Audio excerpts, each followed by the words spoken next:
নজর রাখবো পরবর্তী সংবাদে। একদিকে এখন রাজ্য পরিবহন দপ্তরের পক্ষ থেকে বলা হচ্ছে যে যান দুর্ঘটনা রোধে কার্যত পদক্ষেপ গ্রহণ করছে প্রশাসন, ঠিক তার উল্টো ছবি রাজ্যে প্রতিদিন লক্ষ্য করা যাচ্ছে, যেখানে বাইক দুর্ঘটনা থেকে শুরু করে যান সন্ত্রাসের বিভিন্ন ছবি লক্ষ্য করা যাচ্ছে প্রতিদিন। আবারও একই ঘটনা, বাইক দুর্ঘটনায় মৃত্যু হয়েছে এক তরতাজা যুবকের। ঘটনাটি যদিও ঘটেছে সোমবার গভীর রাতে চম্পকনগর পুলিশ ফাঁড়ির অন্তর্গত কলাবাগান এলাকায়।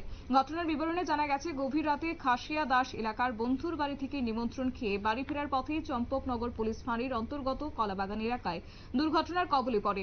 অতিরিক্ত গতির কারণে নিয়ন্ত্রণ হারিয়ে জঙ্গলে চলে যায় বাইকটি এবং যতটুকু জানা গেছে যে বাইকে 3 জন ছিল, যার কারণে এই দুর্ঘটনা ঘটেছে। তবে এখনো পর্যন্ত বিস্তারিত কি রয়েছে শুনুন।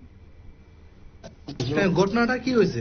ঘটনা তো আমরা জিরানি হসপিটাল আয়া পড়ছি, ভিডিও করে পুলিশ বলছে অ্যাক্সিডেন্ট বলে হয়েছে।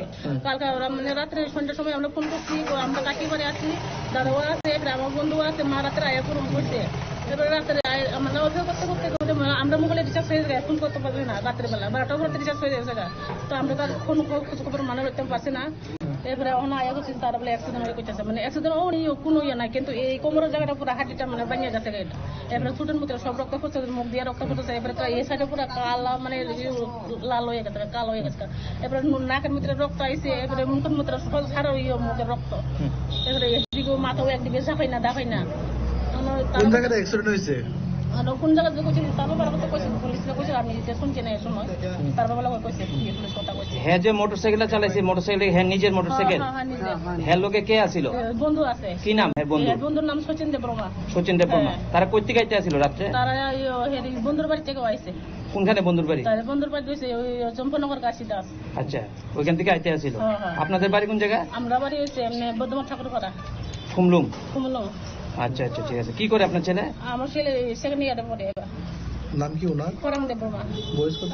বয়স 20 বছর রানিং চলছে, নভেম্বরে 24 তারিখে 20 বছর পূর্ণ হইব। এর বাইকে দুইজন আসলো না? দুইজন। হের বাইকে যে আসিল সচিন দেববর্মা, হের বাড়ি কোন জায়গাতে আপনি কইতে পারেননি? খুমতিয়া। খুমতিয়া। হেরে চিনেননি আপনারা? চিনে আমরা বাড়ি ফেরার সময় যাইতো আইতো, কিন্তু মা বাবা লগে দেখা হয়েছে না সচিনের মা বাবা লগে, কিন্তু সচিন তো প্রায় সময় যাইয়া থাকতো, আমরা খাইতো ঘুমাইতো এমন আর কি। হাসপাতাল কে লই আসছে এখানে? হাসপাতালে তো তারা পুলিশ বলে লই আইছে অ্যাম্বুলেন্স দিয়া, আমরা তো আয়া তারা আয়া পাইছে। আরেকজনে কি আঘাত হয়েছে? হলো বলে মানে সিরিয়াস হয়ে গেলে কথা বলে করতে পারো না ঠিক মতে। কোথায় নিয়ে গেছে? জীবিতে? জীবিতে বলে। আপনি নাম? হ্যাঁ, আমার নাম অরুণা দেবকুমা। আপনি আপনারা শুনলেন সংশ্লিষ্টদের বক্তব্য এবং যতটুকু জানা গেছে যে ঘটনার খবর পেয়ে ঘটনাস্থলে এসেছেন দমকল বাহিনীর কর্মীরা এবং আহতদের উদ্ধার করে জিরানিয়া হাসপাতালে নিয়ে গেছে। যদিও হাসপাতালে যাওয়ার পথেই মৃত্যু হয়েছে খংরা দেববর্মা এবং বাকি দুজনের অবস্থা অনেকটাই আশঙ্কাজনক এবং তাদেরকে যদিও এই মুহূর্তে জিবি হাসপাতালে রেফার করা হয়েছে উন্নত চিকিৎসার জন্য।